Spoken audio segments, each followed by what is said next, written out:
তো বন্ধুরা, আজকে একটা গ্রামের সেই ঐতিহ্যবাহী কী মাছ বলে, আমাদের এখানে মায়া মাছ বলে, অনেকে আবার এর মৌরলা মাছ বলে।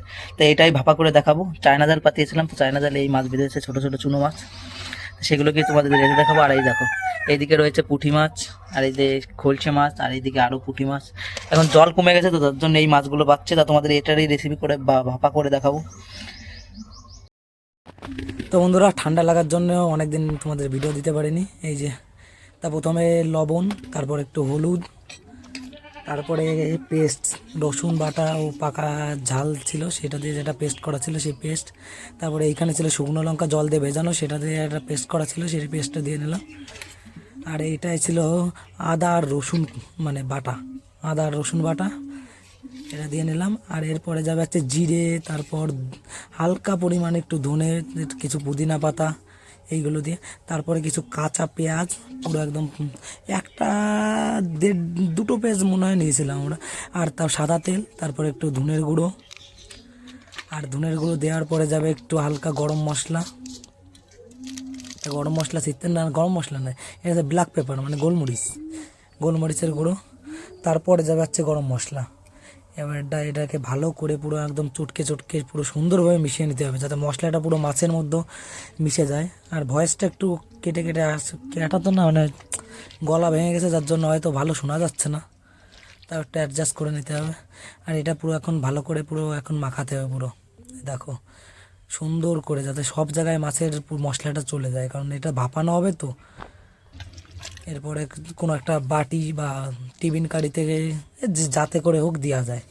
টিফিন কারিতে দিয়ে ভাতের মধ্যে করেও ভাপা করা যায়, আবার আলাদাভাবে জলের মধ্যে দিয়েও ভাপা করা যায়। আর এই যে তার উপর দিয়ে দিলাম 3টে কাঁচা লঙ্কা। এই কাঁচা লঙ্কাটা ভাপা হওয়ার পরে, সেদ্ধ হওয়ার পরে, এই কাঁচা লঙ্কা দিয়ে খেতে সেই মজা লাগবে।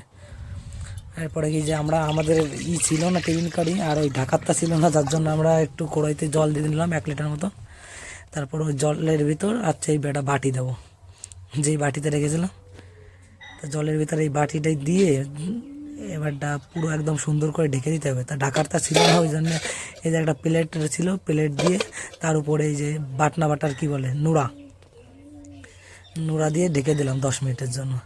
এখন 10 মিনিট এইভাবে লো ফ্লেমে, হাই না কিন্তু আমরা, লো ফ্লেমে আস্তে আস্তে ভাপা হোক। আর উপর দিয়ে যে গামলা দিয়ে ঢাকা হয়ে গেছে, যাতে ভাপটা না বেরোতে পারে, তার জন্যই তো এর নাম ভাপা। এবারে দেখা যাক 10 মিনিট পরে উল্টে কেমন কী হয়েছে। নিচে তো দেখো 10 মিনিট আমরা একদম লো ফ্লেমে দিয়েছি, মনে হয় তো হয়ে গেছে, কিন্তু এই দেখো জল পুরো টেনে গেছে।